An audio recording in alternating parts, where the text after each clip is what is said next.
Now, I'd like to go on to the next presenter from Civil Society Mechanism.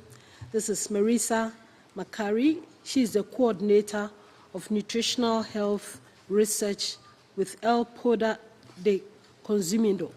I didn't pronounce it well, but you can pronounce it for us. Okay. Yes, El Poder del Consumidor is based in Mexico. And thank you very much for this invitation to be here. Today I'm going to explore the links between nutrition and particularly SDG 12, which focuses on sustainable production and consumption practices. I want to focus on 3 key actions and 2 key principles that underscore these actions in order to bring about a paradigm shift to ensure the right to food and nutrition and ensure sustainable food systems. The first action is on reducing the production and consumption of ultra-processed foods. In 13 years, the consumption of these foods has increased by 40% globally. They're ubiquitous in our food system.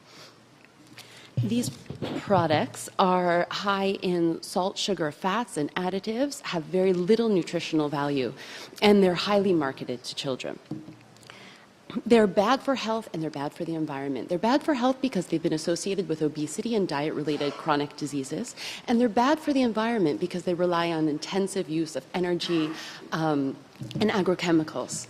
They're also bad for the environment because they've created a paradigm that has shifted from biodiversity to one of product diversity. There are tens and thousands of products of ultra-processed foods available in the supermarkets, but they mainly derive from 3 main crops. But beyond health and in the environment, they're bad for society in the sense that they rip away at the social fabric of life. Cooking a meal, learning how to cook, sitting down to a table with family and friends, this is being eroded and challenged by ultra-processed foods that favor snacks over meals and convenience over conviviality. For these reasons, it's important, I believe, especially in Mexico, we work very hard on a package of policies to reduce the consumption of these ultra-processed foods and shift consumption towards minimally and natural foods. These policies include marketing regulations to children, not just marketing regulations on television, but on the product package, on the internet. Also, the types of tools used like characters and animation, celebrities to lure children to these products are also, they need to be regulated as well. The sale of ultra-processed foods in schools needs to be regulated. A warning label on the front of ultra-processed foods that unequivocally tells consumers that this product represents a harm to health is essential. And we're talking about a warning label that's very clear, that has a format that's understandable by a local population. And these 3 policies, in fact, have been put together into a law in Chile that has been demonstrated to be effective in preliminary research, and by FAO and PAHO, it is actually considered an example that the rest of the world should follow.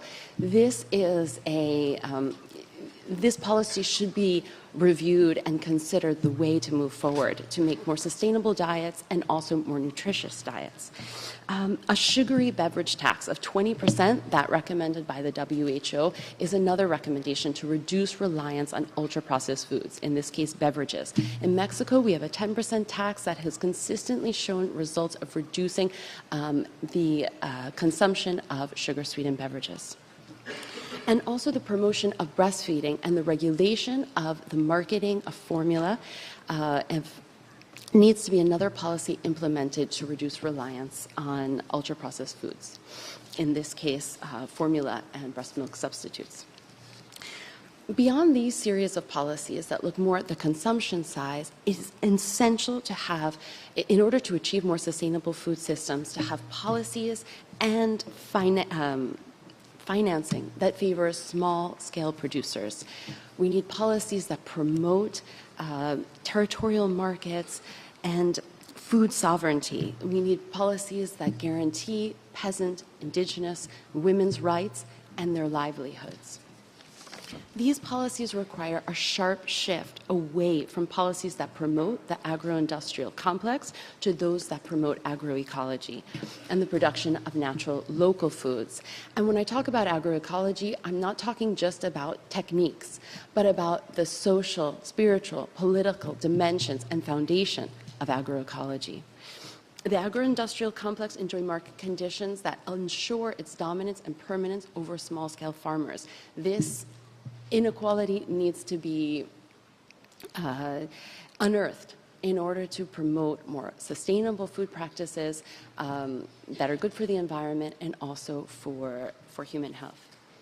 The third action that I want to recommend or suggest as the way forward to implement SDG 12 and ensure nutritious diets is moving beyond policy creation, but looking at what types of legal tools, legal measures can be used to unearth, undo, and challenge existing policies that represent and violate human rights and represent a threat to the right to food and nutrition and health.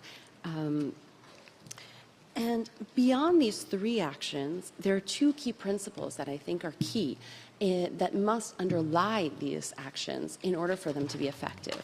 The first is actions must be government-led, developed with the active participation of civil society, of citizens. Citizens are those who suffer from malnutrition, and they are the ones who are the rights holders.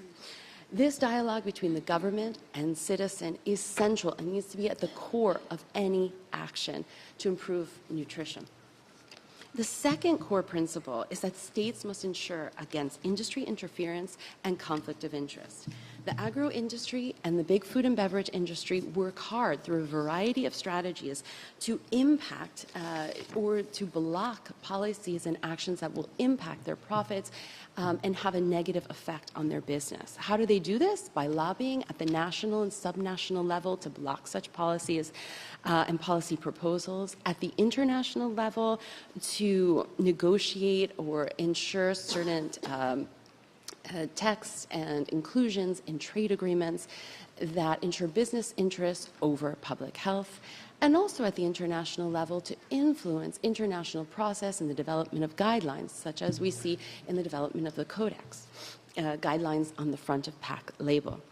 Secondly, industry influences the ability to achieve sustainable food systems and nutritional health by funding research that buries evidence, the scientific and independent evidence that shows the harms of their products. Third, they do so by paying organizations to shape public opinion by lobbying and public campaigns, essentially co-opting or capturing the civil society space.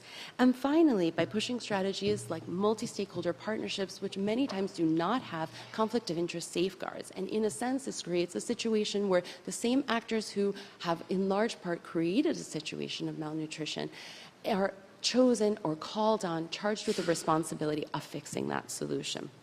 These corporate practices must be avoided. In fact, experts who specialize in the topic have demonstrated that a focus on individual behavior is misplaced. Really, we need to focus on corporate behavior and regulating corporate behavior in order to achieve real change in our nutrition and our food systems.